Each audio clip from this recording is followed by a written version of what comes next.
धन्यवाद। जय राधा माधव कुंज बिहारी, गोपी जन वल्लभा गिरिवरधारी, यशोदानंदन ब्रज जन रंजन, यमुना तीरा वनचारी। जय राधा माधव कुंज बिहारी, जय राधा माधव कुंज बिहारी। ओम नमो भगवते वासुदेवाय, ओम नमो भगवते वासुदेवाय, ओम नमो भगवते वासुदेवाय। नारायणं नमस्कृत्यं नरं चैव नरोत्तमं, देवीं सरस्वतीं व्यासं ततो जयमुदीरये। नष्टप्रायेषु भद्रेषु नित्यं भागवत सेवया, भगवती उत्तम श्लोके भक्तिर्भवति नैष्टिकी। कृष्णाय वासुदेवाय देवकी नंदनाय च नंदगोपकुमाराय गोविंदाय नमो नमः। जय श्री कृष्ण चैतन्य प्रभु नित्यानंद, श्री अद्वैत गदाधर शिवासादि गौर भक्तवृंद। गुरुवे गुरुचंद्राय राधिकाय तदालये, कृष्णाय कृष्ण भक्ताय तद्भक्ताय नमो नमः। मुखं करोति वाचालं पंगुं लंघयते गिरिं यत्कृपातमहं वन्दे श्रीगुरुनितारिणं, श्रीपरमानन्दमाधवं श्रीचैतन्येश्वरम्। हरे कृष्ण कृष्ण कृष्ण हरे हरे, हरे राम राम राम हरे हरे। हरे कृष्ण। आप सभी भक्त और माताओं का हार्दिक स्वागत है आज की श्रीमद् भागवतम की इस कक्षा में। स्वागतम सुस्वागतम। और हम चर्चा कर रहे हैं श्रीमद् भागवतम स्कंद 1 अध्याय 10 और श्लोक संख्या 21 हम पढ़ रहे हैं। श्लोक क्रमांक 21 हम काफी दिनों से पढ़ रहे हैं क्योंकि 21 नंबर श्लोक बहुत ही सुंदर है और बहुत ही मार्मिक है, और भक्तों के लिए बहुत समझने वाली इसमें बात क्या है। क्यों 21 नंबर श्लोक हम इतने दिनों से पढ़ रहे हैं? क्योंकि यहाँ पर बताया गया है कि वैदिक शास्त्रों के अंदर जो श्लोक कहे गए हैं, जो ज्ञान कहा गया है, उससे भी बढ़कर है हमारे लिए कृष्ण चर्चा करने वाली दो स्त्रियों की चर्चा है। आपस में दो स्त्रियां आपस में जो बात कर रही हैं वो ज्यादा सुंदर लग रही है, क्योंकि वो कृष्ण कृष्ण तत्व की बात कर रहे हैं। जबकि अगर वैदिक स्त्रोतों में डायरेक्टली और इनडायरेक्टली भगवान कृष्ण का वर्णन नहीं है, वो हमें नहीं सुनना है। उसको सुनने से हमें कोई विशेष लाभ नहीं है। हम भक्तों को लाभ वही है जहाँ पे कृष्ण चर्चा हो। तो अनुवाद फिर से मैं दोहरा देता हूं। वे कहने लगी, जैसा हमें निश्चित रूप से स्मरण है, यही है वे जो आदि परमेश्वर हैं। प्रकृति के गुणों की व्यक्त सृष्टि के पूर्व वे ही अकेले विद्यमान थे। चूंकि वे परमेश्वर हैं, अतएव सारे जीव उन्हीं में लीन होते हैं, मानो रात्रि में सोए हुए हों और उनकी शक्ति रुक गई हो। तो आप में से कोई बताना चाहेगा हमने लास्ट क्लास में क्या क्या डिस्कस किया? कल हमने क्या क्या डिस्कस किया है? कौन बताएंगे? हम तात्पर्य पढ़ रहे थे जी। सुमित प्रभु जी बताएंगे। हरे कृष्ण प्रभु जी। प्रभु जी, हमने कल पढ़ा था कि मतलब भगवान कृष्ण विष्णु महाविष्णु जी सांस छोड़ते हैं तो ब्रह्मा के आपने दिन बताए थे। 100 दिन होते, मतलब 100 वर्ष होते, एक दिन उनका होता है मतलब 1000 चतुर्युग का, जिसमें भगवान कृष्ण एक बार आते हैं, 999 बार आते हैं, वो मतलब विष्णु से आते हैं। आपने ये बताया था। आपने बताया था अवतार और अवतारी के बारे में। तो वेरी आप गुड, बहुत अच्छे पॉइंट्स बताए प्रभु जी। तो कल हमने ये चर्चा की थी कि भगवान कृष्ण स्वयं कभी नहीं आते, हमेशा क्षीरोदक्षय विष्णु ही कृष्ण रूप या राम रूप या वराह रूप आदि लेते हैं। कोई विशेष एक द्वापर ऐसा होता है जब अवतारी कृष्ण स्वयं आते हैं, नहीं तो अवतार कृष्ण आते हैं। अवतार कृष्ण मतलब जो विष्णु के अवतार हैं, और अवतारी कृष्ण वो जो सब सब कारणों के कारण है, जो गोलोक धाम में बैठे हैं, वो सिर्फ एक बार आते हैं। और वो कब आते हैं? 7वें मनवंतर की 28वीं चतुर्युगी में। ये भी आप लोग नोट कर लीजिए, ये सब प्रीचिंग में आपको हेल्प करेगा। जो 7वां मनवंतर होता है उसकी 28वीं चतुर्युगी में वो आते हैं। और इसी तरह से वराह भगवान या बुद्ध भगवान जो नित्य गोलोक धाम में है, जो नित्य वैकुंठ धाम में है, वो भी कभी कभी आते हैं, वो हमेशा नहीं आते हैं। तो ज्यादातर जो है ये क्षीरोदक्षय विष्णु के ही अवतार होते हैं। बहुत अच्छा पॉइंट प्रभु जी। हाँ जी, अशोक आदिनारायण प्रभु जी बताएंगे। जी गुरु जी, प्रभु दोनों प्रणाम प्रभु जी। जैसा प्रभु जी ने बताया, उसके बाद बताया था उन्होंने, आपने प्रभु जी, जो भौतिक प्रकृति है ये तीन गुणों से एक्टिवेट होती है, जो ईश्वर द्वारा, श्री कृष्ण द्वारा ही एक्टिवेट होती है। और इन तीन गुणों को, मतलब इससे 3 गुणों से पहले भी भगवान विद्यमान थे, क्योंकि वही एक्टिवेट करते हैं, वही कारणों के कारण है, वही एक्टिवेट। इसका मतलब 3 गुणों से पहले भी वही विद्यमान थे और ये इनसे अलिप्त रहते हैं। और बाद में कहते हैं वो सर्वोपरि भगवान विष्णु, ना शिव पहले थे, ना ब्रह्मा पहले थे, ना पालन करता थे पहले, सिर्फ भगवान ही थे। और जो कर्णकारों में, कर्ण सागर में लेटे हुए हैं, वो उनके अंश हैं और उनसे ही सारे ब्रह्मांड विकसित होने हैं। उनके श्वास से ब्रह्मांड निकलते हैं और श्वास लेने से ब्रह्मांड लुप्त हो जाते हैं।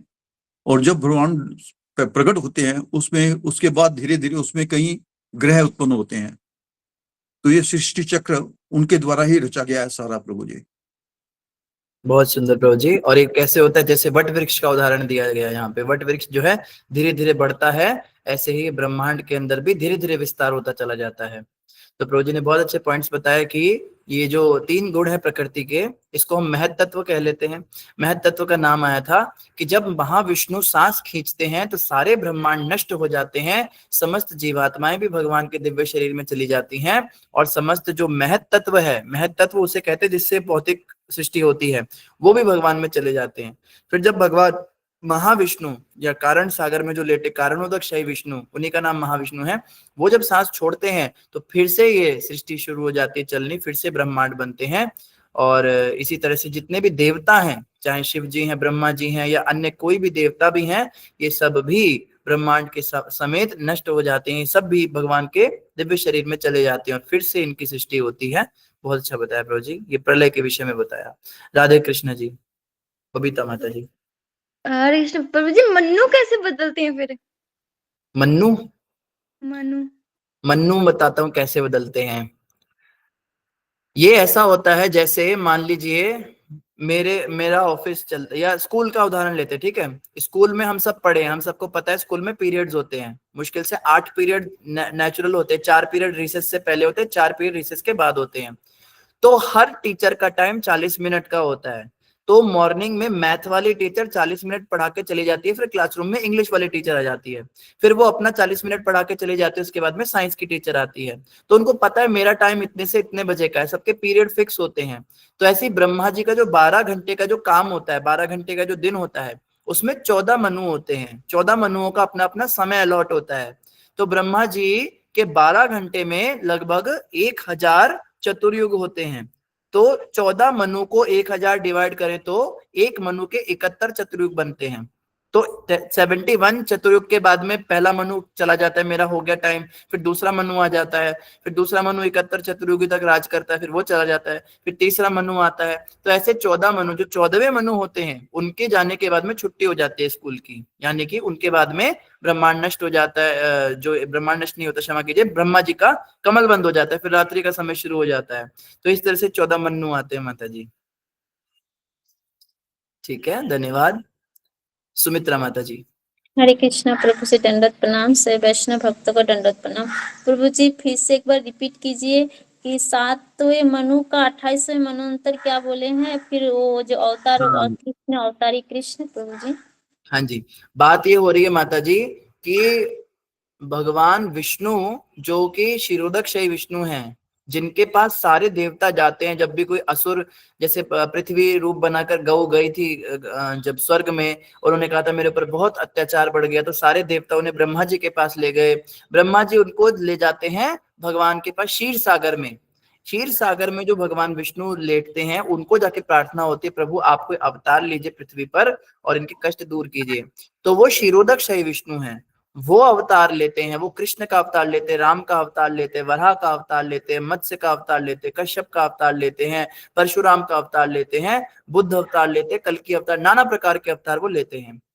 तो हर बार वही अवतार लेते हैं, और हर द्वापर में कृष्ण आते हैं, हर त्रेता में राम आते हैं, हर कलयुग में महाप्रभु आते हैं, हर कलयुग में अंत में कल्कि भगवान आते हैं, ये हर बार होता है। लेकिन ब्रह्मा जी के 12 घंटे में 14 मनु होते हैं। तो 14 मनु के हर मनवंतर में जो 71 चतुर्युग है, सब में क्षीरोदक्षयी विष्णु ही ये अवतार लेते हैं। लेकिन ब्रह्मा जी के 12 घंटे में सिर्फ एक बार ऐसा होता है, एक दिन में एक बार ऐसा होता है कि स्वयं गोलोक धाम में बैठे अवतारी कृष्ण स्वयं नीचे आते हैं। ये क्षीरोदक्षयी विष्णु अवतार नहीं लेते, वो साक्षात गोलोक धाम से आते हैं, और वो कब आते हैं उनका टाइम फिक्स है। जैसे स्कूल के अंदर हमारा टाइम फिक्स होता है ना, ये वाली मैडम इस इतने बजे 3rd पीरियड में आएगी, तो भगवान कृष्ण का आने का टाइम फिक्स है। भगवान कृष्ण कब आते हैं? वो आते हैं 7वें मनवंतर में। जैसे 14 मनु है ना, 14 एक मनु के कार्यकाल को मनवंतर कहते हैं। मनु तो उनका नाम हो गया, और जितने समय वो रहते हैं उसको कहते हैं इनका मनवंतर चल रहा है। अभी इनका जैसे महीना चलता है ना, इनका टाइम चल रहा है, इनका पीरियड चलता है, तो पीरियड को आप कह लीजिए मनवंतर। तो मनु का मनवंतर होता है। तो पहला मनवंतर कंप्लीट, दूसरा, तीसरा, चौथा, पांचवा, छठा, सातवें मनु का जो टाइम होता है, सातवें ये जो वैवस्वत मनु होते, वैवस्वत उनका नाम है, विवस्वान, वैवस्वत मनु, क्षमा कीजिए, वैवस्वान सूर्य देव का नाम है। तो वैवस्वत मनु का जो टाइम है उसको कहते हैं मनवंतर। तो वैवस्वत मनु का समय कितना है? 71 चतुर्युग, 71 चतुर्युग तक वो रहते हैं। तो वैवस्वत मनु के यानी 7वें मनु के 28वीं चतुर्युगी में भगवान आते हैं। 71 उसके टोटल है, उसके 28वीं में आते हैं, लगभग हाफ कर लीजिए। तो 28वीं चतुर्युगी के, और द्वापर में भगवान कृष्ण गोलोक धाम से आते हैं। हम ये बात कर रहे थे माता जी। धन्यवाद। और एक चीज पूछना था कि अभी जो हमारे सामने जो कृष्ण है, तो ये अवतार कृष्ण है या अवतारी कृष्ण है? जो आप बोले जो स्वयं साक्षात गोलोक वृंदावन से आते हैं, तो वही कृष्ण है अभी? वही तो बात बता रहे हैं कि कितनी बड़ी बात है। ये 7वें मनवंतर की 28वीं चतुर्युगी ही चल रही है, और इसके बाद अब भगवान अगले 7वें मनवंतर में आएंगे, 999 द्वापर युगों के बाद आएंगे। तो हम बड़े सौभाग्यशाली हैं कि ये जो 5000 वर्ष पहले आए हैं, ये अवतारी कृष्ण आए हैं गोलोक धाम से साक्षात। ये बात हरे है। कृष्ण, हरि बोल। धन्यवाद प्रभु जी। धन्यवाद प्रीति माता जी। हरे कृष्णा प्रभु जी, दंडवत प्रणाम। प्रभु जी, एक तो यही बात बताई थी आपने कि स्वयं भगवान श्री कृष्ण गोलोक धाम से आए थे इस वाले द्वापर युग में।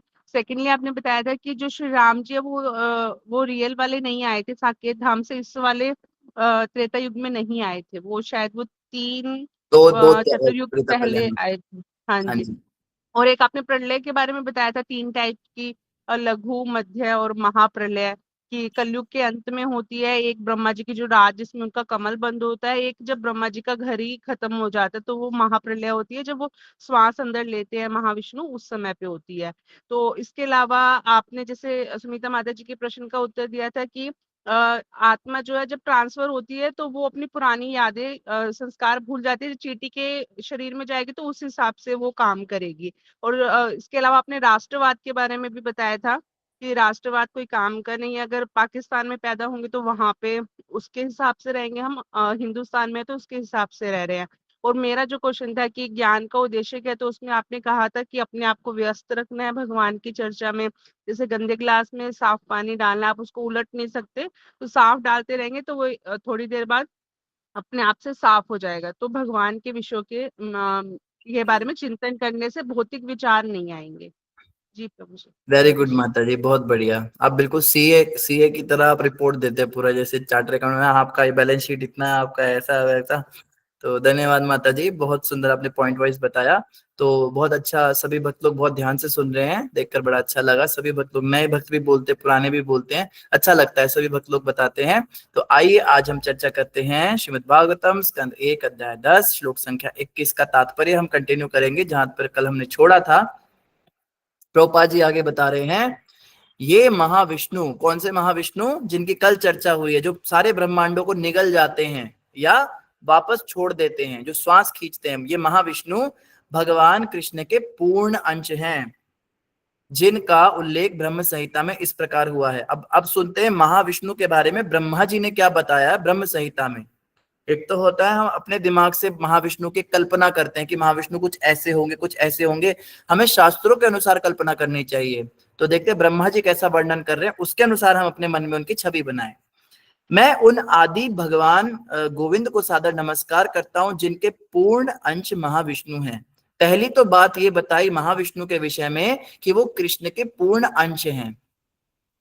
तो अब कोई डाउट नहीं होना चाहिए कि कृष्ण विष्णु के अवतार हैं या विष्णु कृष्ण के विस्तार हैं। यहाँ पे बताया जा रहा है महाविष्णु भगवान कृष्ण भगवान गोविंद के अंश हैं। और देखो ब्रह्मा जी स्पेसिफाई कर रहे हैं कि मैं उन गोविंद की बात कर रहा हूं।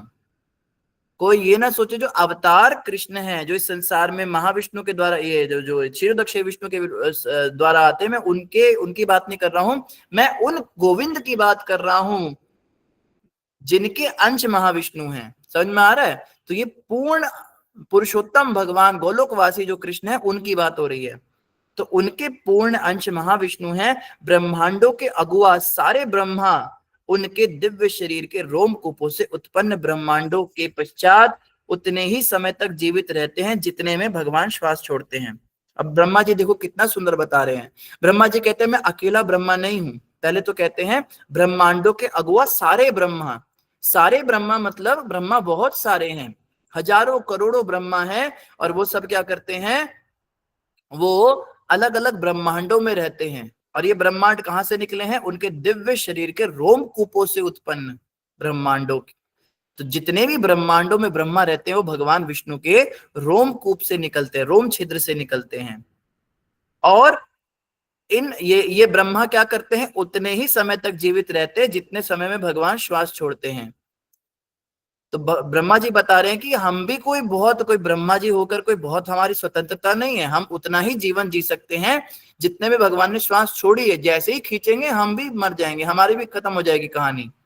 तो ब्रह्मा जी यहाँ पर कह लीजिए महाविष्णु के विषय में बता रहे हैं कि वो कितने शक्तिशाली हैं, कितने पावरफुल हैं, और ये केवल एक अंश है भगवान गोविंद के। तो गोविंद की तो आप क्या ही चर्चा करेंगे, आप महाविष्णु को ही समझ लीजिए कि ब्रह्मा जी का जीवन उनकी श्वास पर निर्धारित होता है। आगे बता रहे इस प्रकार गोविंद अर्थात भगवान कृष्ण महाविष्णु के भी कारण स्वरूप हैं। स्त्रियों ने यह वैदिक सत्य किसी प्रामाणिक स्रोत से सुन रखा होगा। प्रभुपाद जी कह रहे स्त्रियों को ये बातें ऐसे तो पता नहीं चल गई होंगी, इन्होंने कहीं कुछ कथा वगैरह सुनी होगी। जैसे हमारी भागवतम क्लास होती है, यहाँ डेली होती है, आप सभी साधना भक्ति में इतनी स्त्रियां आती हैं, ज्यादा तो स्त्रियां ही आती हैं, 90% तो माताएं आती हैं। तो वो स्त्रियां भी कहीं कोई ऑफलाइन क्लास लगाती होंगी, उस जमाने में जूम और गूगल मीट पे तो वो क्लास नहीं लगाती होंगी, कहीं सत्संग सुनने जाती होंगी, तो उन्होंने भी ये बातें कहीं सुन रखी होंगी। स्त्रियों ने यह वैदिक सत्य किसी प्रामाणिक सोच से सुन रखा होगा, तभी वे इसके विषय में बातें कर रही थी। तो इसके विषय में बातें इसीलिए कर पा रही, कुछ कहीं से तो सुना होगा। दिव्य विषयों के सही सही ज्ञान पाने का एकमात्र साधन होता है कोई प्रामाणिक स्रोत, इसका कोई विकल्प नहीं है। अब देखो कई भक्त कहते हैं हम क्लास ज्वाइन नहीं कर पाते, हम प्रभुपाद जी की बुक्स नहीं पढ़ पाते, हम लेक्चर नहीं सुन पाते, लेकिन हम अपने घर में टीवी पर कथा चलाकर रखते हैं। प्रभुपाद जी कहते हैं ये कोई विकल्प नहीं है। टीवी पर आप किसी भी, चलो किसी की हम निंदा नहीं कर रहे, पर प्रामाणिक स्रोत तो होना चाहिए। पता तो कीजिए जिसकी आप कथा सुन रहे हैं वो प्रामाणिक है कि नहीं है। कोई भी व्यक्ति आज बाबा बन जाए, लंबा तिलक लगा ले और सफेद चोगा डाल ले, दाढ़ी मूछ बढ़ा ले, कुछ जटा रख ले, और आप कहीं तो संत हम तो इनकी कथा सुनने जा रहे हैं, तो गेटअप से कोई प्रामाणिक नहीं होता।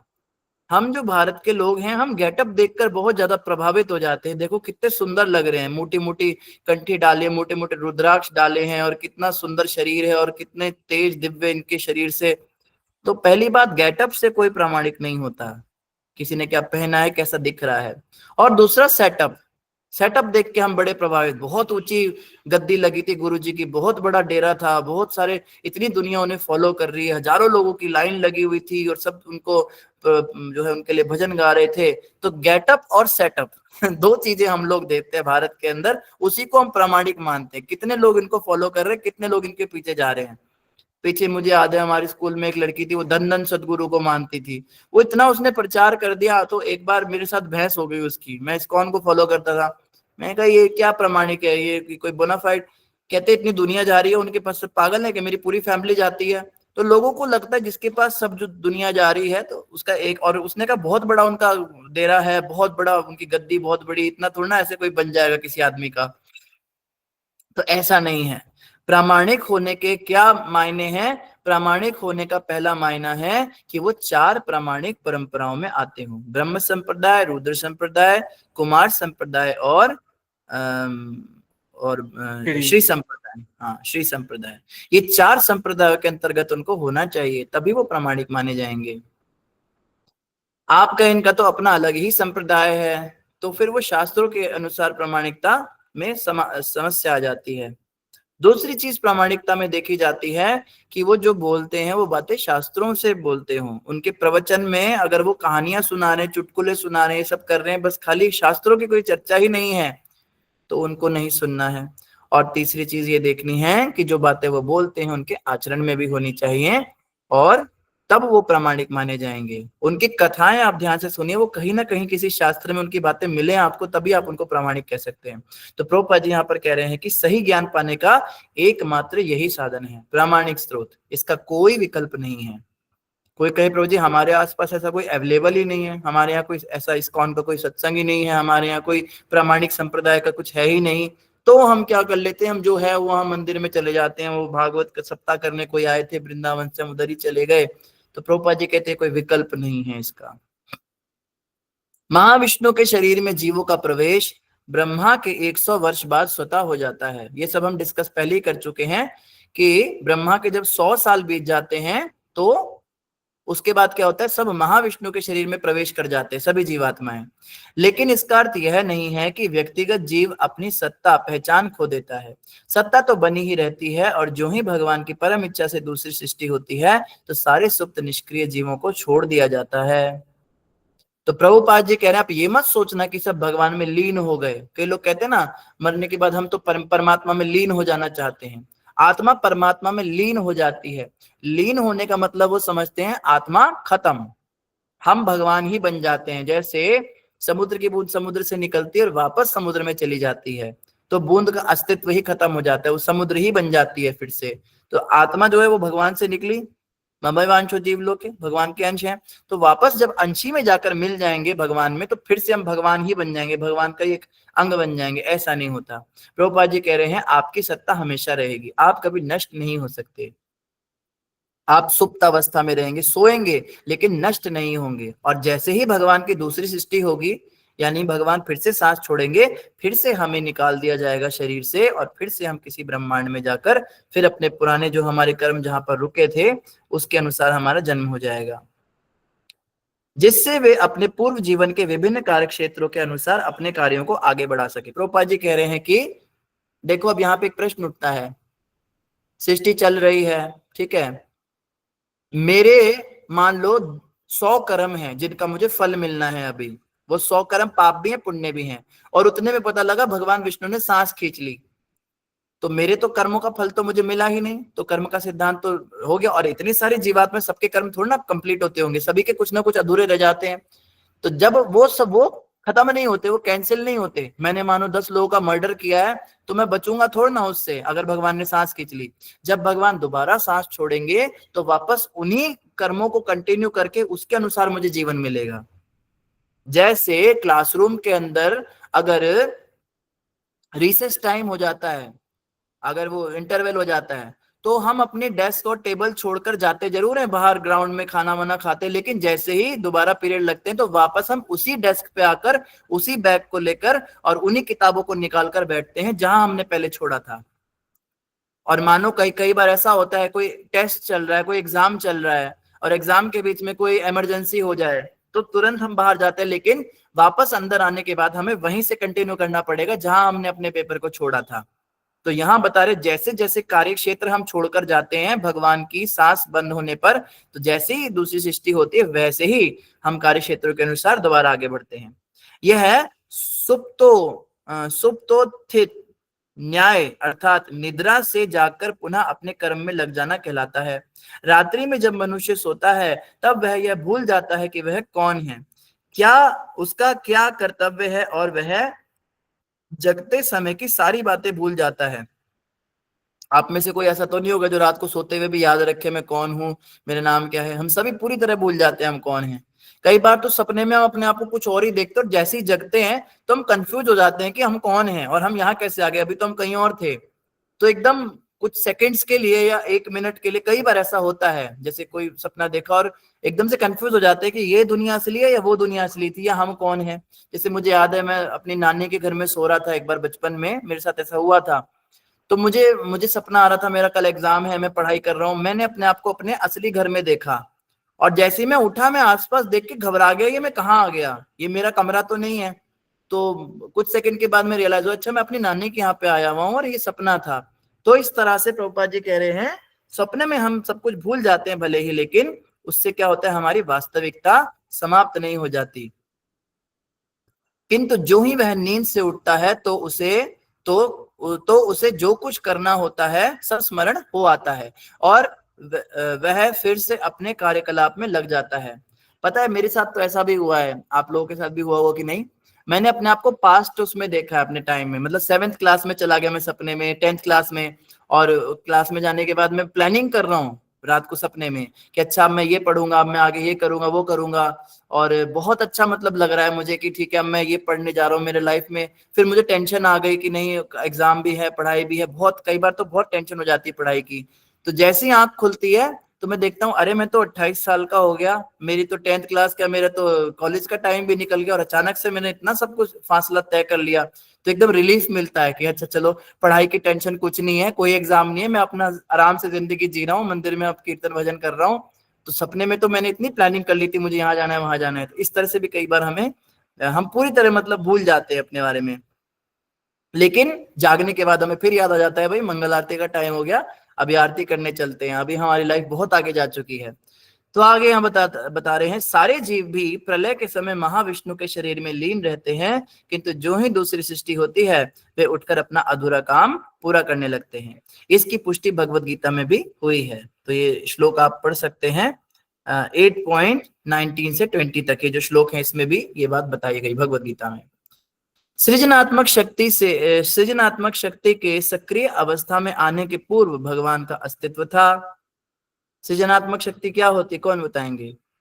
सृजनात्मक शक्ति के सक्रिय अवस्था में आने के पूर्व भगवान का अस्तित्व था, ये लाइन कौन समझाएंगे। सिर्फ हैंड रेस करना है, आप सिर्फ हैंड रेस करना है।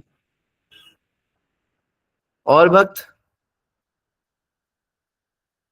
नए भक्त हैंड रेस ही नहीं करते, कुछ बताते ही नहीं है, सब पुराने पुराने भक्ति हैंड रेस कर रहे हैं। क्या करें, आज नाम लेकर पूछे प्रश्न, कितना मजा आता है ना कभी कभी टेस्ट लेने में। चलो आज हम रैंडमली पूछते हैं किसी से। किसको पूछे किसको पूछे।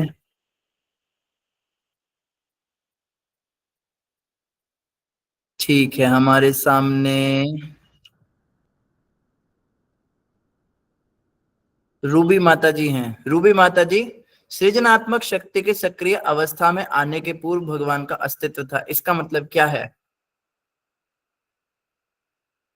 हरे कृष्णा रूबी माता जी। हरे कृष्णा प्रभु जी, धन्यवाद प्रणाम। आप कुछ काम तो नहीं कर रहे, अभी कथा सुन रहे हैं। प्रसादम ले रही थी। अच्छा अच्छा अच्छा, आप किचन में, कोई बात नहीं कोई बात, इट्स ओके इट्स ओके। माताओं को ये भी समस्या होती है, माताओं को घर के काम भी देखने पड़ते साथ साथ में। ये रेखा बंडाले माता जी हमारे सामने है। माता जी आप सुन रहे हैं। जी प्रभु जी, हरे कृष्णा, दंडवत प्रणाम। हरे कृष्णा, आप समझाना चाहेंगे इसका अर्थ। प्रभु जी, मैं सुयोग्य तो नहीं समझा पाऊँ, लेकिन आपने आदेश किया तो मैं कोशिश करूंगी। मतलब जी भगवान बताइए। तो हर तरह से अस्तित्व में होते ही है, चाहे सृजनात्मक शक्ति हो या ना हो, इतना समझ में नहीं आया प्रभु जी। चलो आपने बता दिया, भगवान हमेशा अस्तित्व में रहते हैं, ये भी आपने बड़ी अच्छी बात बताई, धन्यवाद आपका। कुछ ना कुछ तो बता ही देना चाहिए। हाँ, पुष्पांजलि माता जी बताएंगे।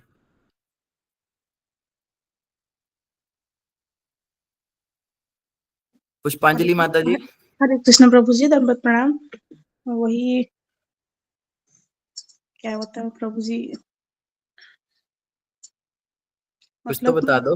जैसे कि कृष्ण भगवान कहते हैं सबसे सबसे पहले भी वो थे, सब जब सब कुछ खत्म हो जाएगी तभी भी वो रहेंगे। तो वही आपका प्रश्न क्या था, मैं तो योग्य नहीं बता पाऊंगी, लेकिन वो इसलिए क्षमा कीजिए प्रभु जी। नहीं नहीं, आपने सही बताया माता जी, धन्यवाद, आपने ठीक ही बताया है। ठीक है, और भी भक्तों से पूछते हैं। धन्यवाद प्रभु जी, ये 3 दिनों से तो इस श्लोक का बहुत सुंदर चल रहा है, इतने समझने की बातें, बहुत कुछ हाँ, बहुत बहुत सुंदर श्लोक आया है। धन्यवाद ठीक है, प्रभु। धन्यवाद, धन्यवाद प्रणाम। हैंड रेज वाले भक्तों में से किसी को मौका देते हैं।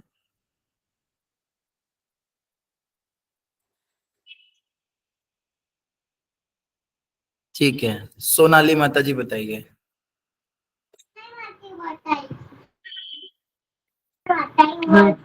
हरे कृष्णा प्रभु जी, मुझे तो ब्रह्माच लगता है प्रभु जी। क्या लगता है।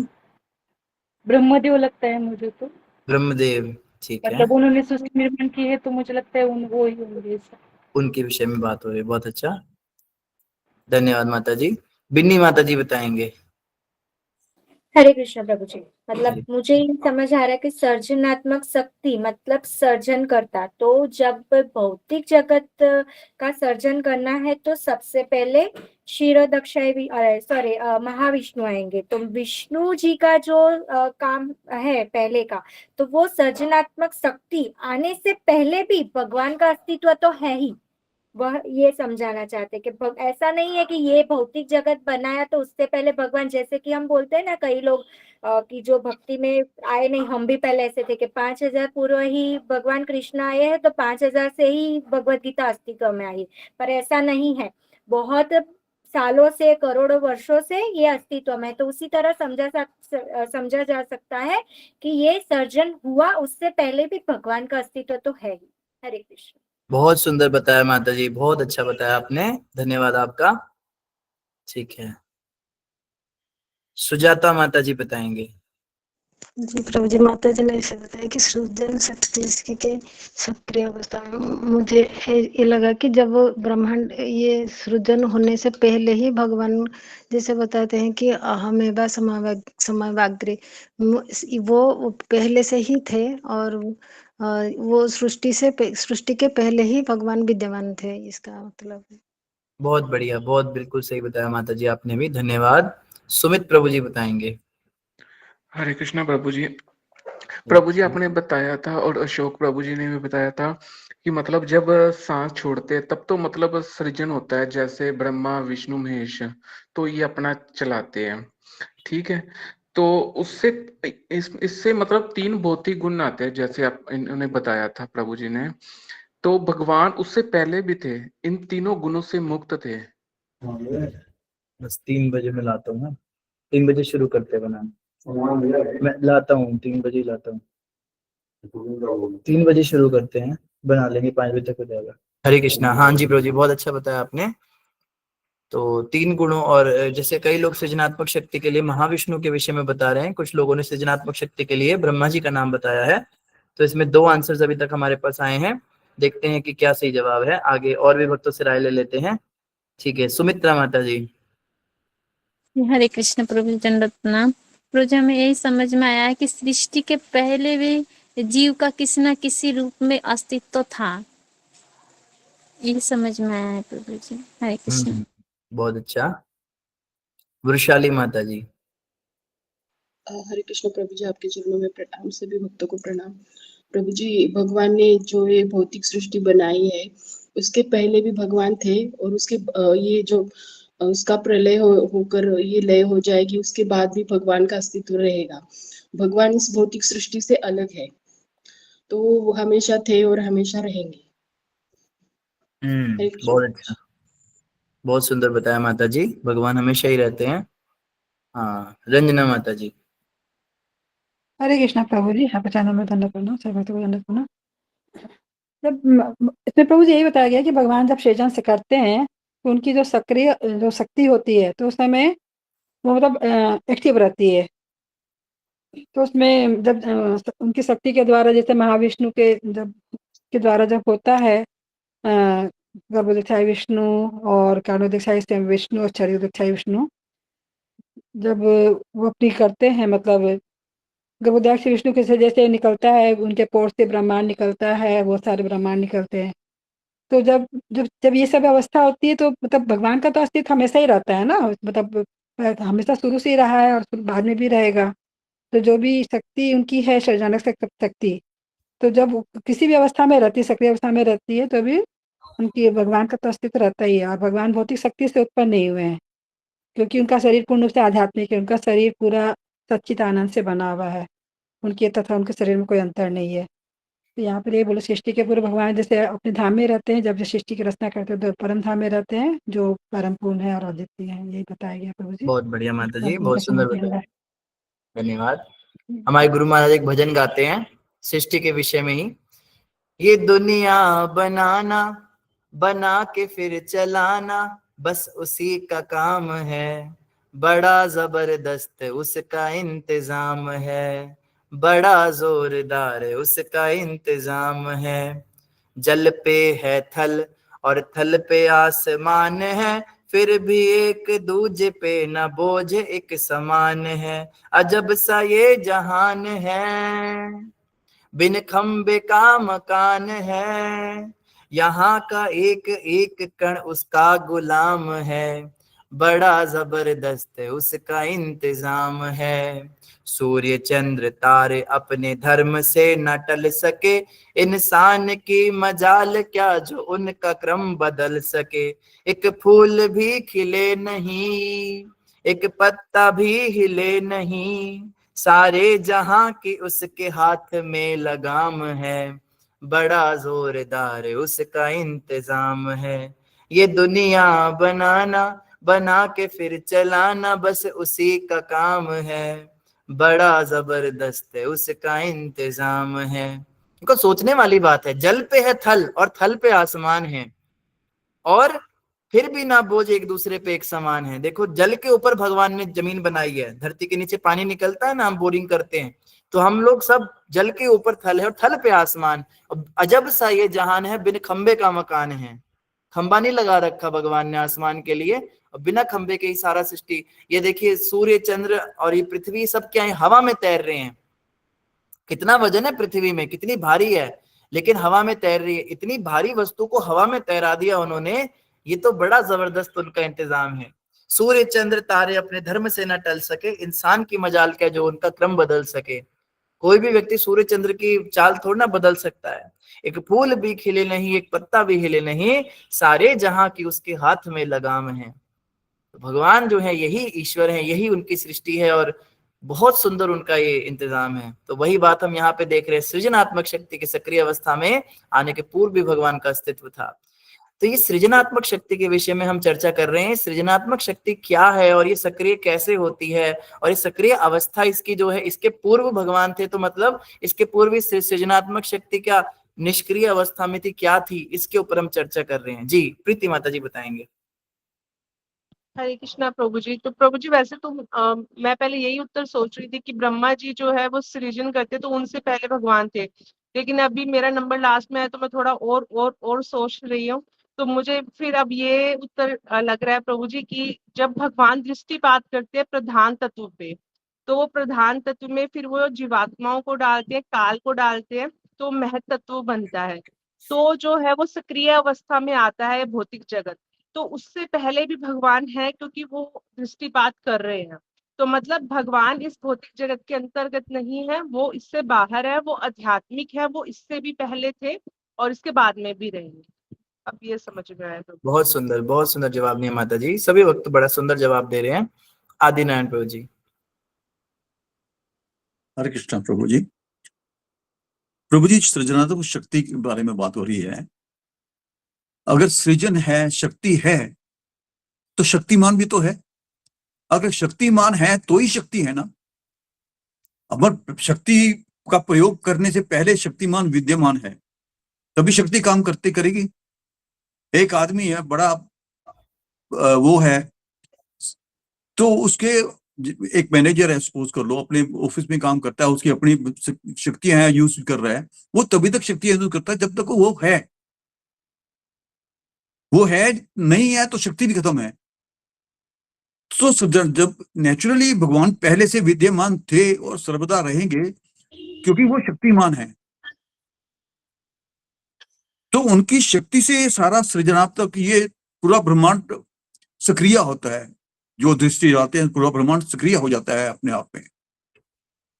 तो ये है प्रभु जी, शक्तिमान तो पहले था ही और वो पहले रहेगा भी, तभी उसकी शक्ति काम करेगी ना प्रभु जी। जी प्रभु जी, धन्यवाद। बहुत सुंदर बताया प्रभु जी। और इसमें सूर्य का भी उदाहरण है कि सूर्य की किरणें पहले नहीं आती, पहले सूर्य लोक आता है। सूर्य के होने से उसकी किरणें हैं, सूर्य के अस्तित्व के साथ उसकी किरणें भी समाप्त हो जाएंगी। तो किरणें सूर्य का कारण नहीं है, सूर्य किरणों का कारण है। ये सृष्टि भगवान का कारण नहीं है, भगवान इस सृष्टि के कारण है।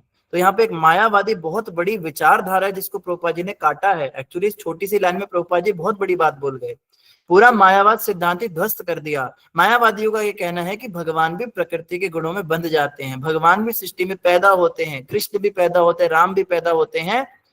और यहाँ प्रभुपाद जी कह रहे हैं सृष्टि भगवान का कारण नहीं है, भगवान से सृष्टि आई है, और इस सृष्टि के अंदर भगवान का आना और जाना ऐसे ही है जैसे किसी नटवर का खेल दिखाना, जादूगर का जादू दिखाना। कभी जादूगर जो है जादू से कुछ पैदा कर देता है, कभी कोई कबूतर उड़ा देता है, कभी कुछ करता है, पर वो सब चीजें असली नहीं होती, वो सिर्फ आंखों में धूल झोंका जाता है, हाथ की सफाई होती है। तो भगवान का पैदा होना, मर जाना, तीर लगना, ये सब सिर्फ आंखों में धूल झोंकने के लिए है उन लोगों को जो भगवान को नहीं मानते, जो नास्तिक हैं। पर वास्तव में सृजनात्मक शक्ति की सक्रिय अवस्था में आने से पहले भी भगवान विद्यमान थे। अंतर्यामी प्रभु जी। हरे कृष्ण गुरु जी, दंडवत प्रणाम। सभी भक्तों के चरणों में दंडवत प्रणाम। गुरु जी बहुत सिंपल तरीके से आप समझा दिए हैं, मैं क्या बोलूं ज्यादा, लेकिन इसका जो लाइनिंग लिखी हुई है ना, ये भी सेल्फ अंडरस्टूड है। देखिए इसमें लिखा है ना, सृजनात्मक शक्ति के सक्रिय अवस्था में आने के पूर्व भगवान का अस्तित्व था। ऑटोमेटिक जो बोल रहे हैं कि अस्तित्व था, तो इसमें कोई डिबेट वाली बात नहीं है, कोई दुविधा नहीं है। यहाँ पे सिर्फ 3 शब्द के ऊपर अगर हम ध्यान आकर्षण करें, सबसे पहले अस्तित्व, उसके बाद है सक्रिय, और फिर सृजनात्मक। सृजनात्मक शक्ति के सक्रिय अवस्था, यानी सृजनात्मक शक्ति का भी कभी निष्क्रिय अवस्था भी होती होगी, है ना। तो भगवान का अस्तित्व था, अगर अस्तित्व नहीं होता तो सृजनात्मक शक्ति, मतलब जो निष्क्रिय शक्ति को सृजनात्मक बनाया नहीं जा सकता। तो भगवान जो है उनके पास आध्यात्मिक शक्तियां हैं जो कभी खत्म नहीं होता। वो उनको लुकायित अवस्था में रखते हैं, छुपा के रखते हैं। जरूरत पड़ने पर उसको वो सृजनात्मक शक्ति में कन्वर्सन करते हैं। अगर जरूरत नहीं पड़ा कृष्ण अवतार का, तो क्यों लेंगे कृष्ण अवतार हो? तो वो एक तरफ से डेड अवस्था में पड़ा रहता है, निष्क्रिय अवस्था में। उनके पास वो परम पुरुष है, पूर्ण पुरुषोत्तम है, और परम धाम में रहते हैं। वो जब भी चाहे, उनके पास वो यूनिक पावर है, अद्वितीय शक्ति है। वो जब भी चाहे, जैसा भी चाहे, निष्क्रिय को सक्रिय कर सकते हैं।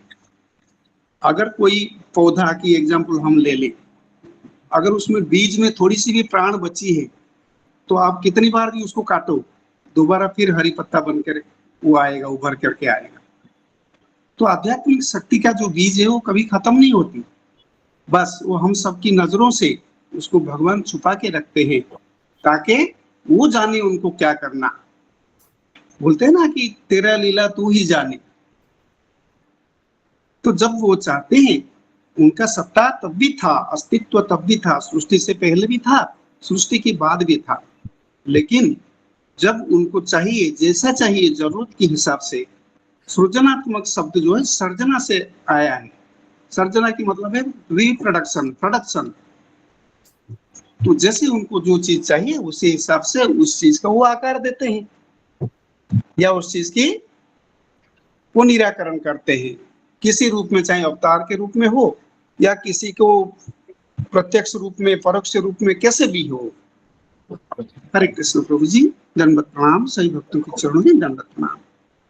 बहुत बढ़िया समझाया प्रभु जी आपने, धन्यवाद। तो सभी भक्तों ने बहुत अच्छा बताया। तो मुख्य रूप से सृजनात्मक शक्ति यहाँ पे ब्रह्मा जी के लिए प्रयोग हो रहा है, क्योंकि पीछे भी ब्रह्मा जी की चर्चा चली है पूरे तात्पर्य में। तो यहाँ पे प्रभुपाद जी यही कंक्लूड कर रहे हैं कि सृजनात्मक शक्ति के, क्योंकि देखो 3 चीज, सृजन, पालन और संहार, 3 चीजें होती हैं सृष्टि में। तो सृजनात्मक शक्ति निश्चित रूप से ब्रह्मा जी ही है, पालन वाली शक्ति जो है वो विष्णु भगवान है, और प्रलय जो संहारक शक्ति है वो शिव जी हैं। तो यहाँ पे प्रभुपाद जी बता रहे हैं कि ब्रह्मा जी के सृष्टि बनाने से पहले भी भगवान थे। यहाँ पे सिंपल सी यही बात बताई गई है कि ब्रह्मा जी के पैदा होने से पहले भी भगवान का अस्तित्व था। तो 5000 साल पहले, जैसे भी पीछे माता जी ने बताया कि कई लोग ये सोचते थे 5000 साल पहले भी नहीं, माता जी ने बताया था कि 5000 साल पहले भगवान कृष्ण पैदा हुए, उससे पहले भगवान कृष्ण का अस्तित्व था नहीं। तो ऐसा कुछ नहीं है, यहाँ पे यही बताया गया है कि भगवान का अस्तित्व पहले भी था और सदैव विद्यमान रहता है। और सृष्टि जो है ब्रह्मा जी से शुरू हुई है, और ब्रह्मा जी भी पैदा हुए, उसके पहले भी भगवान थे। भगवान भौतिक शक्ति से उत्पन्न नहीं हुए हैं, उनका शरीर पूर्ण रूप से आध्यात्मिक है, और उनके शरीर तथा उनमें कोई अंतर नहीं है। सृष्टि के पूर्व भगवान अपने परम धाम में रहते थे जो परम पूर्ण और अद्वितीय था। अब अगला प्रश्न ये उठता है कि अगर सृजनात्मक शक्ति से पहले भी भगवान थे तो कहाँ थे? जब सृजन ही अब हुआ है, सृष्टि अभी आई है। मान लो कोई व्यक्ति कहे ये जो मकान मालिक हैं ये मकान बनने से पहले भी जिंदा थे, तो आप कहोगे मकान ही नहीं था तो ये कहाँ थे? तो भाई इस मकान में नहीं थे, पहले किसी और मकान में थे। तो भगवान कृष्ण इस सृष्टि में आए जब सृष्टि बन गई, लेकिन सृष्टि के बनने से पहले भी वो थे। तो अब ये प्रश्न उठता है कि पहले कहाँ थे? तो यहाँ प्रभुपाद जी बता रहे हैं सृष्टि के पूर्व भगवान अपने परम धाम में रहते थे जो परम पूर्ण और अद्वितीय है। तो ये कृष्ण जो हस्तिनापुर के अंदर आपको दिख रहे हैं, ये हस्तिनापुर बनने से पहले, पृथ्वी लोक बनने से पहले, सूर्य चंद्र बनने से पहले भी थे, लेकिन यहाँ गोलोक धाम में थे अपने, फिर वहां से नीचे आ गए। तो यानी कि सृष्टि के पूर्व भी भगवान थे। जैसे एक माता जी ने श्लोक भी कोट किया था, अहम एवा समेवाग्रे नान्यद यत् सदसत् परम पश्चाद हम यदे तच्चा यो वशिष्येत सोस्मे हम। अर्जुन, जब कुछ नहीं था तब भी मैं था, जब सब कुछ है तब भी मैं हूं, जब भविष्य में कुछ नहीं रह जाएगा तब भी मेरा अस्तित्व रहेगा हमेशा। तो भगवान जो है वो सदैव विद्यमान रहते। भगवान हमारे जैसे नहीं है। आप में से किसी को लग रहा होगा कि ये इतना इंपॉर्टेंट पॉइंट तो नहीं, सिंपल सी बात है, भगवान हमेशा रहते हैं, पर ये है क्योंकि आप ऐसे लोगों से आए दिन अक्सर मिलते रहते हैं जो ऐसी बातें करेंगे आपको।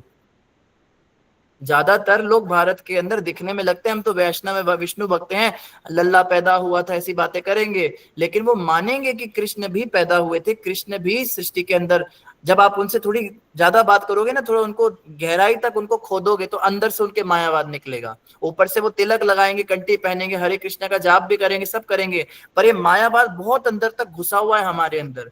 आप दूसरों की बात क्या करते हो, आप सबके अंदर भी मायावाद घुसा हुआ है, मेरे अंदर भी घुसा हुआ है। हम मानेंगे नहीं इस बात को, नहीं नहीं प्रभु जी हम नहीं मानते, हमारे अंदर है, क्योंकि हम जिस देश में रहते हैं बचपन से हम ये चीजें सुन सुन के बड़े होते हैं। ऊपर से भले ही हमने इस चीज को, फिलॉसफी को एक्सेप्ट कर लिया, कृष्ण कॉन्शियस फिलॉसफी को, बट हमारे अंदर कहीं ना कहीं ये विचार है कि शायद कृष्ण भी जब इस संसार में आए थे उनका भी तो जन्म तो हुआ ही था। बेशक हम ये फिलॉसफी पढ़ रहे हैं, सब पढ़ रहे हैं, पर मायावाद कुछ ना कुछ अंश में हमारे अंदर रहता है कि भगवान में भी तो हर्ष विषाद होता है, भगवान में भी तो काम क्रोध तो होता ही है, भगवान भी तो वात्सल्य भाव, माधुर्य भाव और ये सब का रस आस्वादन कर रहे हैं, हम भी कर रहे हैं। हम भी किसी के साथ वात्सल्य रस का आस्वादन करते हैं, किसी से माधुर्य, किसी से साक्ष्य।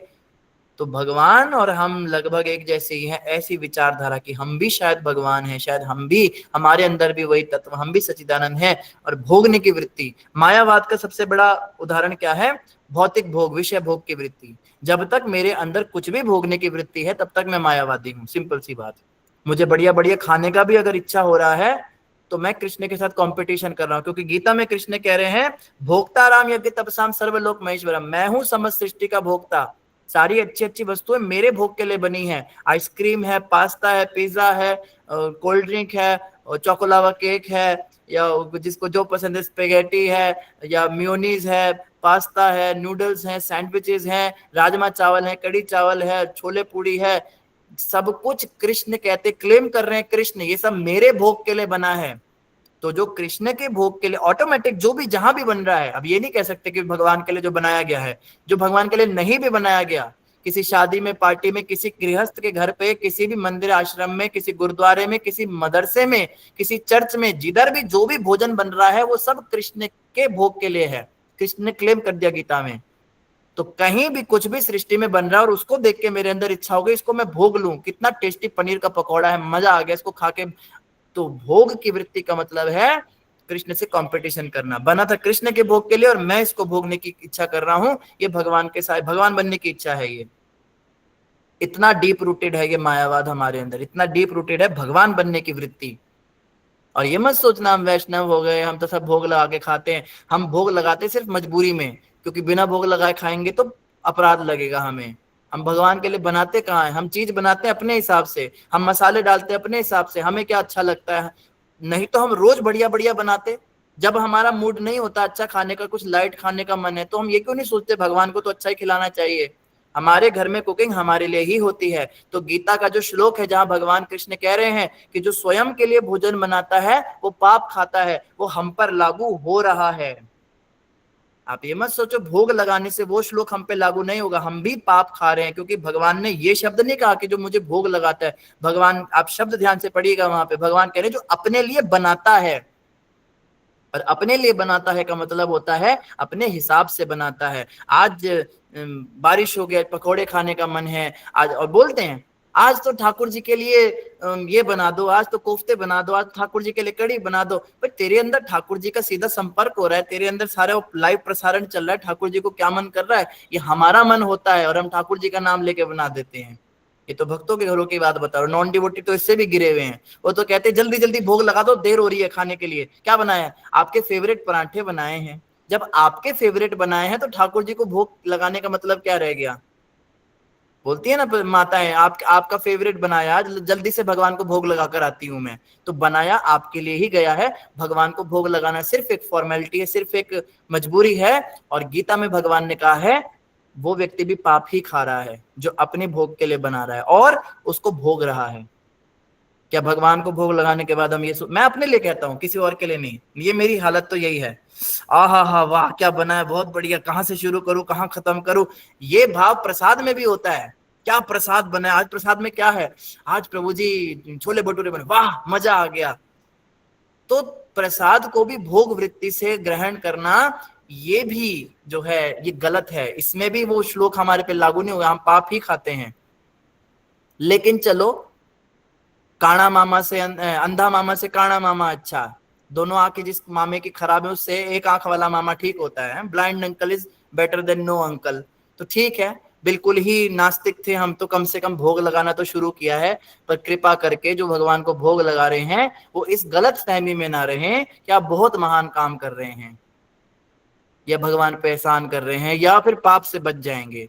इतना याद रखिए कि अभी दिल्ली बहुत दूर है, अभी भक्ति में बहुत आगे बढ़ना है। हमें उस अवस्था तक आना है जब चीनी और नमक में अंतर होना बंद हो जाए। सोचिए वो अवस्था आनी चाहिए। जैसे दुर्वासा ऋषि की कथा सुनाई थी ना, उनको गोपियों ने 56 भोग लगाए खूब सारे, सारा गड़क गए और बाद में यमुना के सामने कह रहे हैं दुर्वासा ऋषि ने अगर दुर्वा घास के अलावा कुछ नहीं खाया तो यमुना रास्ता छोड़, और यमुना ने रास्ता छोड़ दिया।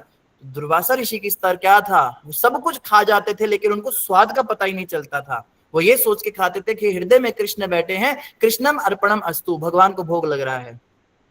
वो तो खैर बहुत दूर की बात है, कम से कम हम इतने स्तर तक तो आए कि भगवान के हिसाब से कुकिंग करना शुरू करें। अब आप कह सकते हैं जी हम तो घर गृहस्थी में, हमारे बच्चे तो डिमांड करते हैं आज मैगी खानी है, ये खाना है, पकौड़े खाने हैं, तो हम कहें नहीं आज तो मक्खन मिश्री खाने को मिलेगा क्योंकि भगवान के हिसाब से बनना लगा हमारे घर पे।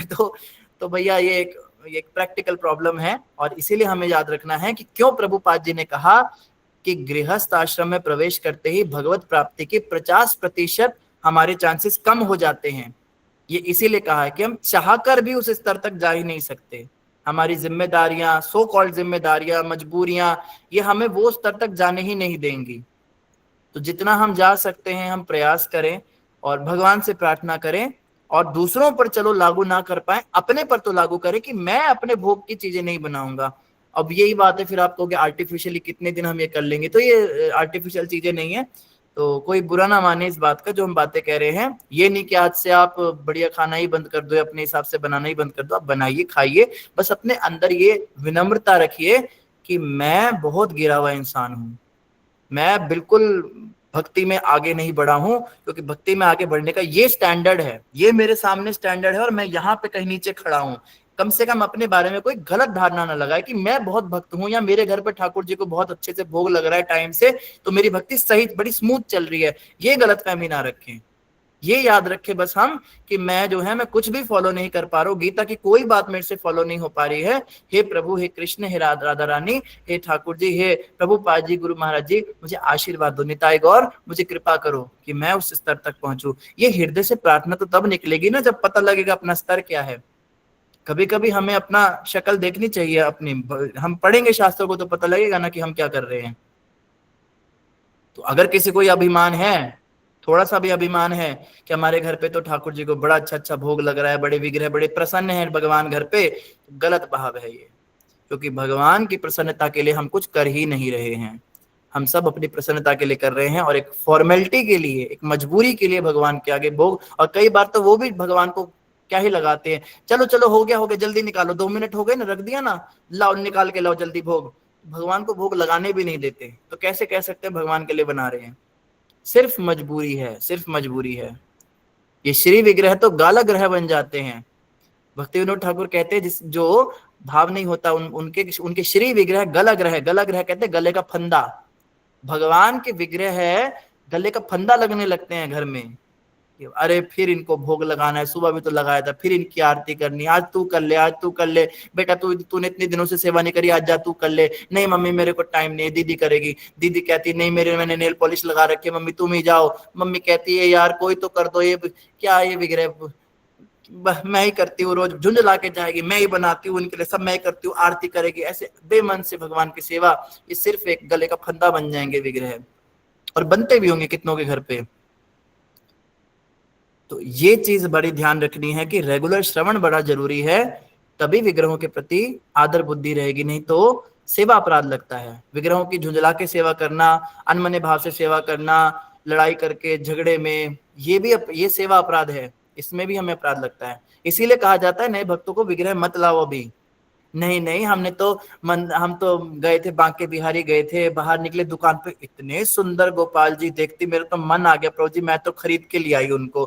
तेरा जो 2 मिनट का भाव है, तेरे को वो सुंदर लग रहे हैं, तेरे को खींच लिया उन्होंने, मुझे तो उन्होंने बड़ी दूर से अपनी तरफ ऐसे ऐसे बुला रहे थे, आजा आजा, मुझे तो ऐसे बुला रहे थे गोपाल जी, तू आजा इधर, मेरे को ले जा यहाँ से।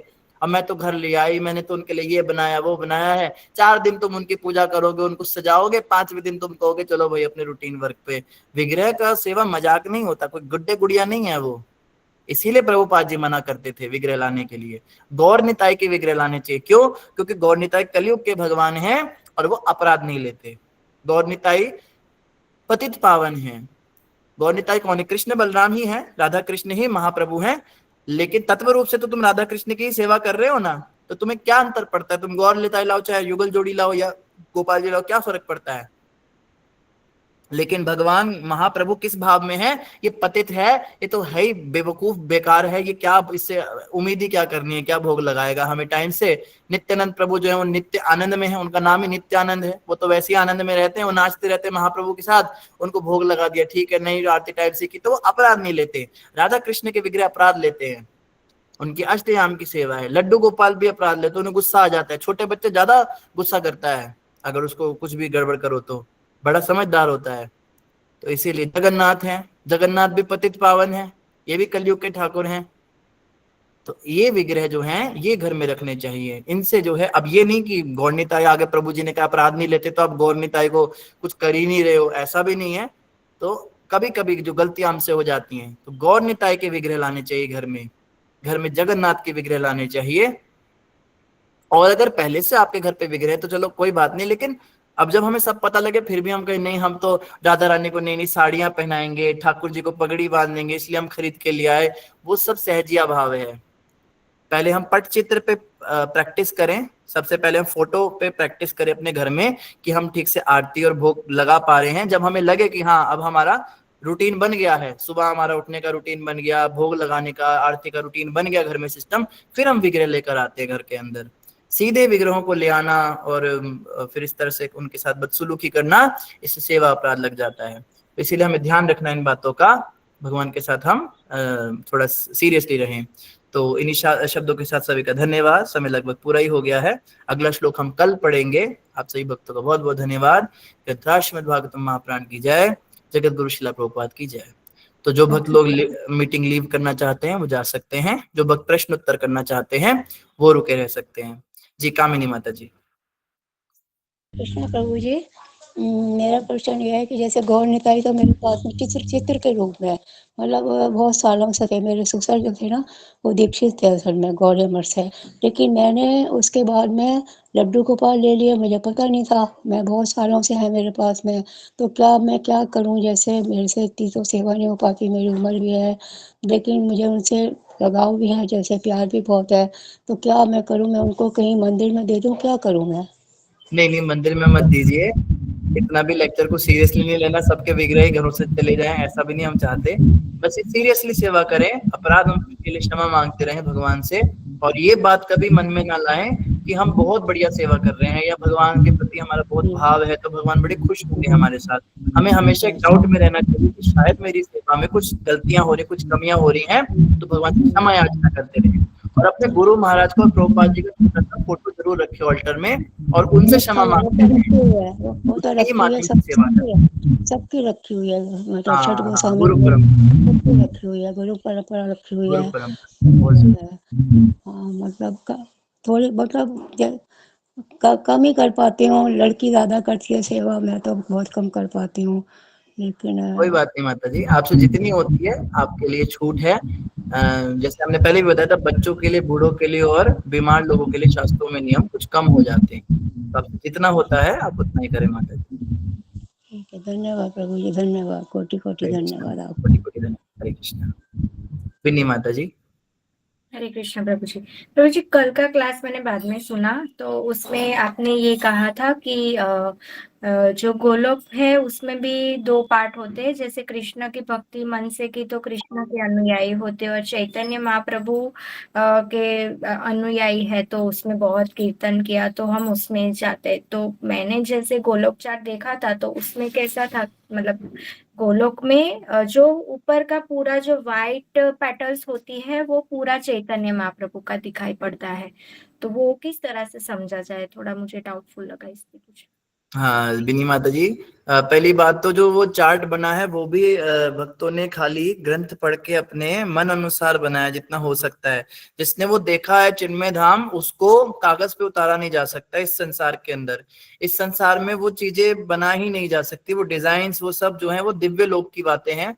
और ऐसे भी कथाएं आती हैं कि एक बार तमाल कृष्ण महाराज का जब शरीर छूटा था नए नए में, तो वो उनका शरीर छूटा था, तो एक सन्यासी लेक्चर कर रहे थे, एक प्रॉपर डिसाइपल, वो बता रहे थे, मेरे ख्याल से बीबी गोविंद महाराज का लेक्चर था या मैं भूल रहा हूँ, जयप्रताप महाराज जी का किसी का एक लेक्चर था। तो उन्होंने बताया कि उनके सपने में वो महाराज आए कुछ दिनों के बाद में, तो वो बड़े चमक रहे थे और बड़े सुंदर लग रहे थे, और उन्होंने बोला यस प्रभुपाद एक्सेप्टेड मी, और मैं प्रभुपाद जी के पास गया हूँ। और तो हाँ याद आया, ये उनका लेक्चर सुना था मैंने, जिनका अभी शरीर छूटा है, परम पूज्य कदम कानन महाराज। हाँ, कदम कानन महाराज जी ने ये कथा सुनाई थी। तो वो कहते हैं कि सपने में कदम कानन महाराज ने उनसे पूछा कि गोलोक धाम आपने देखा फिर? तो उन्होंने बोला तो कुछ, उन्होंने से सिर हिलाया और उनकी आंखें चमक गई, से सिर हिलाया। तो उन्होंने पूछा कि कैसा दिखता है? तो तमाल कृष्ण महाराज ने बस इतना कहा, it's not like what you think. जैसा तुम सोचते हो वैसा तो बिल्कुल नहीं है। अब देखो, इतने बड़े महाराज, उन्होंने कितने चार्ट पढ़े होंगे, कितने उन्होंने ग्रंथ पढ़े होंगे, कितना उन्होंने वीडियोस देखे होंगे, उन्हें कितना सब डिटेल पता होगा। और तमाल कृष्ण महाराज सीधा मना कर रहे हैं कि जो तुम सोच रहे हो वैसा तो बिल्कुल नहीं है। तो यही है कि वहां को हम समझ ही नहीं, हमारा जो दिमाग की जो स्थिति है, अब हम इस भौतिक संसार को ही नहीं समझ पाते। इस संसार में इतनी विचित्र चीजें हैं, ब्रह्म लोक को ही हम समझ नहीं पाएंगे, स्वर्ग लोक को ही हम समझ नहीं पाएंगे, दूसरे ब्रह्मांड, जैसे हमने कल भी चर्चा की थी, हमारा सबसे छोटा ब्रह्मांड है 4 मुखी ब्रह्मा का, 1000 मुखी वाले ब्रह्मा का ब्रह्मांड ही हम समझ नहीं पाएंगे। तो वैकुंठ और गोलोक, तो ये जो फोटोज ये जो बनाना है, ये केवल एक आइडिया देने के लिए है कि शायद ऐसा, बट हम ये कभी ना सोचे कि एग्जैक्टली ऐसा ही होगा। एग्जैक्टली ऐसा बन ही नहीं सकता, इस सृष्टि के अंदर उन चीजों को समझाया ही नहीं जा सकता। ये तो सिर्फ कह लेंगे कि ये शब्दों का विषय नहीं है, हम शब्दों से वर्णन नहीं कर सकते ना उस धाम का, ना भगवान के गुणों का। तो हम यहाँ पे जो कर रहे हैं ये केवल हम एक कह लो कि एक आइडिया ले रहे हैं, लेकिन वहां जाकर हमें पता चलेगा जो हम नीचे बातें करते थे वैसा तो कुछ भी नहीं है, वहां तो वर्णन ही नहीं हो सकता इन चीजों का। तो इस तरह से थोड़ा समझना है माता जी। और निश्चित रूप से मैं भी इतना एग्जैक्टली नहीं जानता, कोई भी इतना एग्जैक्टली नहीं जानता, बट जो चार्ट है उस चार्ट को अगर आप पढ़ें तो उसके अनुसार हम समझते हैं। अब जैसे कल हमने चर्चा की थी परसों कि चतुर्व्यूह एक्सपेंशन होता है बलराम जी का, तो हम जैसा सोच रहे हैं कि बलराम जी खड़े होंगे, उनसे 4 निकल गए होंगे, फिर जो सर्कस उनसे फिर 4 निकल, ऐसे नहीं होता है। ये चतुर्व्यूह एक्सपेंशन भी बड़ा अलग तरीके से होता है। जीवात्माएं कैसे निकलती हैं, तो कह लो कि अथाह सागर है और अभी एक बूंद भी ज्ञान हमें समझ नहीं आया। ज्ञान का जो सागर है पूरा समुद्र है, और जितना हम ये भागवत और ये सब जितना समझ रहे पढ़ रहे हैं, हम एक बूंद भी पढ़ नहीं पाए हैं। तो हम जो जितना समझते जाएंगे उतना हमें रियलाइज होगा अभी हम कुछ नहीं समझे हैं। तो ये इस तरह से है। तो इन टॉपिक्स को जो है आपको कभी अकेले में, जैसे कभी कोई चार्ट के किसी दिन हम एक स्पेशल गोलोक चार्ट के ऊपर हम करेंगे, बट हमें ये समझना होगा हम सिर्फ चार्ट पढ़ रहे हैं जिसने बनाया है, एग्जैक्टली ऐसा नहीं होगा ऐसा। ओके प्रोफेसर, धन्यवाद धन्यवाद। धन्यवाद। हरे कृष्णा। आदिनारायण प्रभु जी। हरे कृष्ण प्रभु जी। नहीं, जैसा प्रभु जी आप बता रहे थे माता जी को, दिनी माता जी को, ये जो आजकल के जो बनाए हुए ना इन्होंने ग्रंथ बनाए हैं, ये हम जैसी बुद्धि वालों के लिए बनाए हैं, क्योंकि हमारी बुद्धि उससे दूर जा ही नहीं सकती, उससे दूर सोच ही नहीं सकती। इसलिए बनाए हैं कि हमारी बुद्धि जो एक विकसित बुद्धि है, जो विकसित बुद्धि आजकल है हम में से, वो इनको थोड़ा बहुत समझ सके। पूरा तो समझ नहीं सकते, थोड़ा बहुत समझ सकते हैं, इसलिए ग्रंथ बनाए हैं।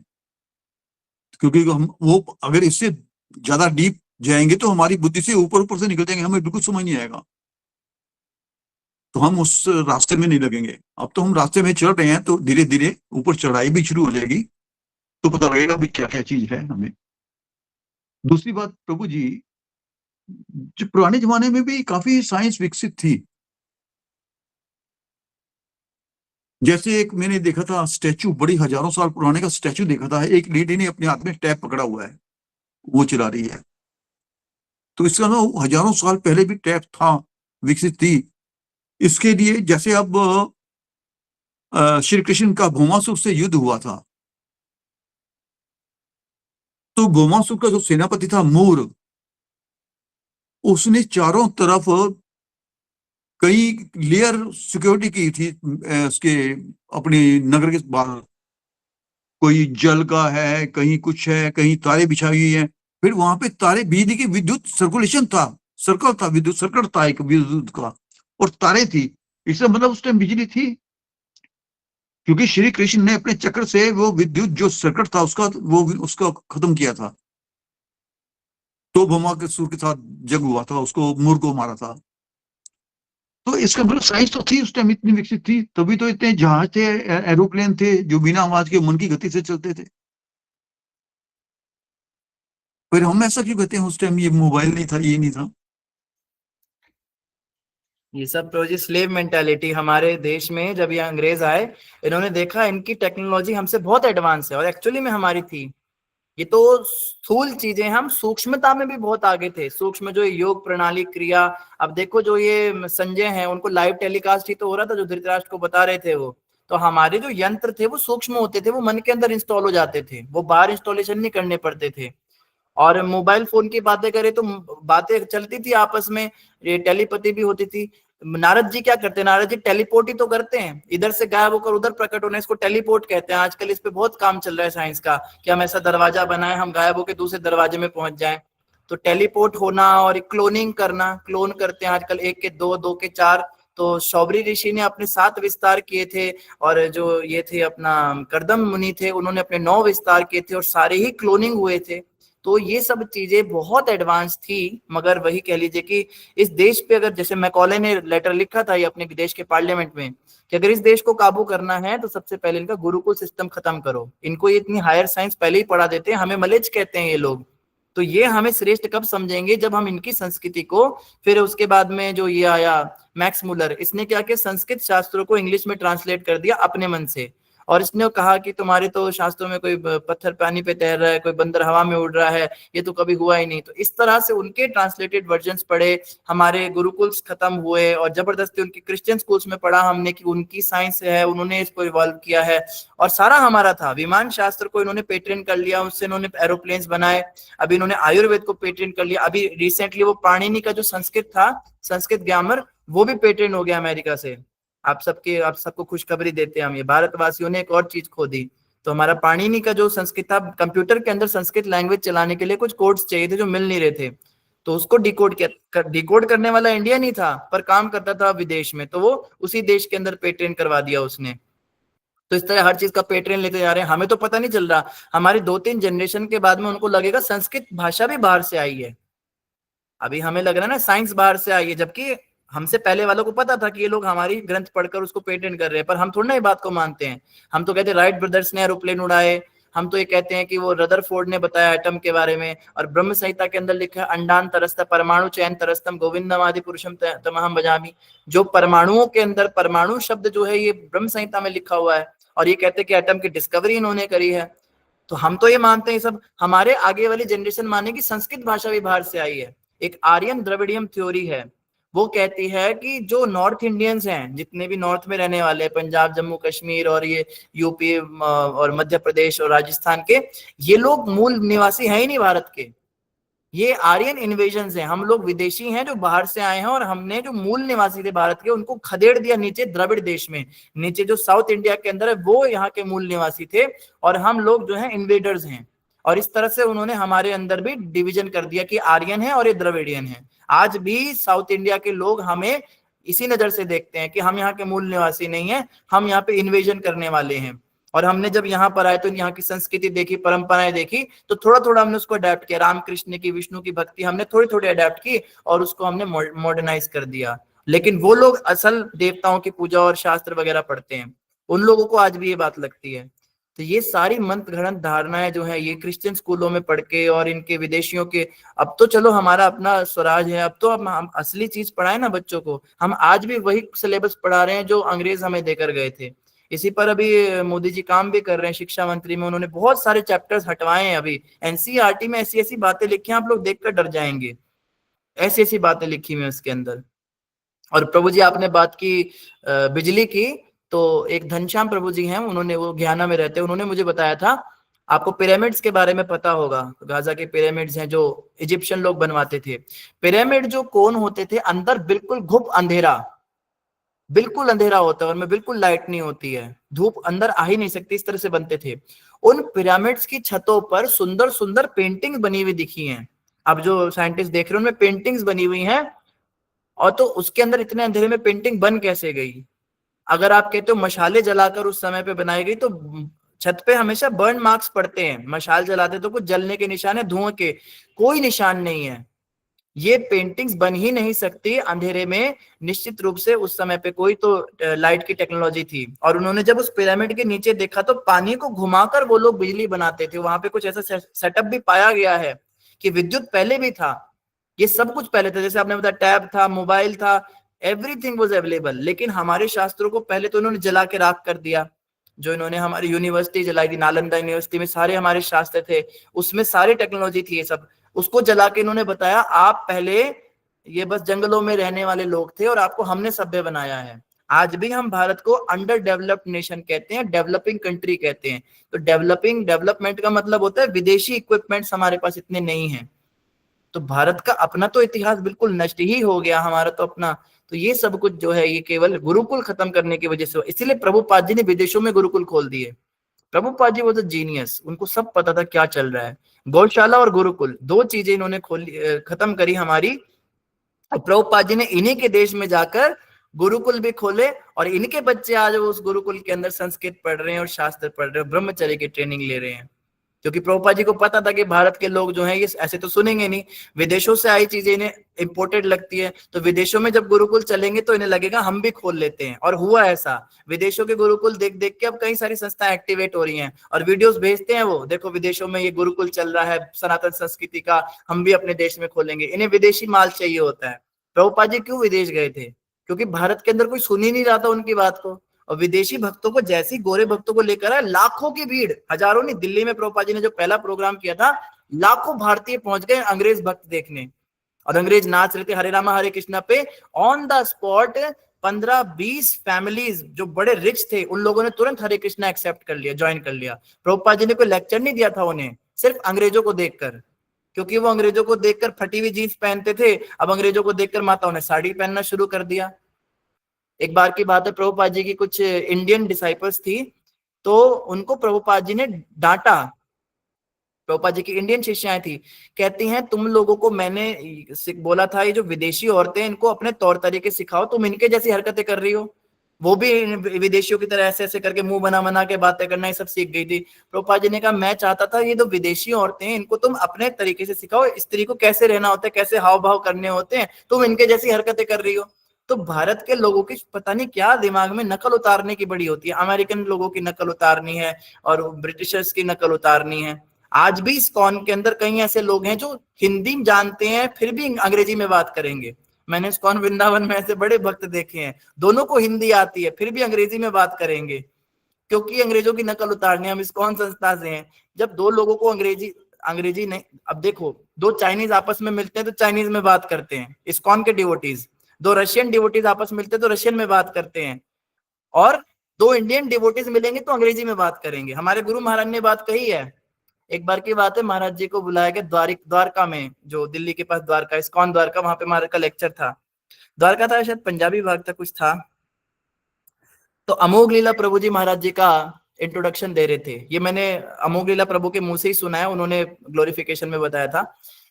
तो उन्होंने महाराज जी को रिक्वेस्ट की, महाराज जी संडे को हमारी जो भागवतम क्लास होती है वो हिंदी में होती है, सैटरडे को इंग्लिश में होती है, तो अगर आप कंफर्टेबल हैं तो आप लोगों को इंग्लिश में क्लास कर सकते हैं। तो महाराज जी को तो सारी भाषाएं आती हैं, तो महाराज जी को 8-9 भाषाएं आती है इनफैक्ट। तो महाराज ने कहा ठीक है। तो जैसी क्लास शुरू हुई तो सबसे पहले महाराज ने कहा यहाँ पे कितने लोग ऐसे जो हिंदी समझते हैं, तो सभी लोग इंडियन ही बैठे, सबने हाथ खड़ा कर दिया, सबको हिंदी। महाराज कहते फिर हिंदी में प्रवचन कर ले हम, कहते हाँ जी। तो महाराज जी कहते हैं आपको पता है, एक बात बताता हूं आपको, अंग्रेज जो भारत पे शासन कर रहे थे ना, अंग्रेज तो चले गए पर अपनी एक औलाद छोड़ गए। पता है वो औलाद कौन है? ये अमोघ लीला दास। जब सबको हिंदी आती तो इसको इंग्लिश में क्यों प्रवचन कराना है? और अमोघ लीला प्रभु हंसने लगे, सारे लोग हंसने लगे, महाराज जी मजाक कर रहे थे। तो अमोघ लीला प्रभु बताते हैं कि महाराज जी ने ऐसे मुझे बोला, मुझे बड़ा अच्छा लगा, तो ग्लोरिफिकेशन में बता रहे थे। तो जब यही तो है ना, चाहे हम, कई लोग तो इस्कॉन में इसीलिए आते हैं, इंग्लिश सीखने के लिए आते हैं, मेरे समेत। मैं भी पहले बड़ा इंप्रेस हुआ था, ये लोग बड़ी अच्छी इंग्लिश बोलते हैं।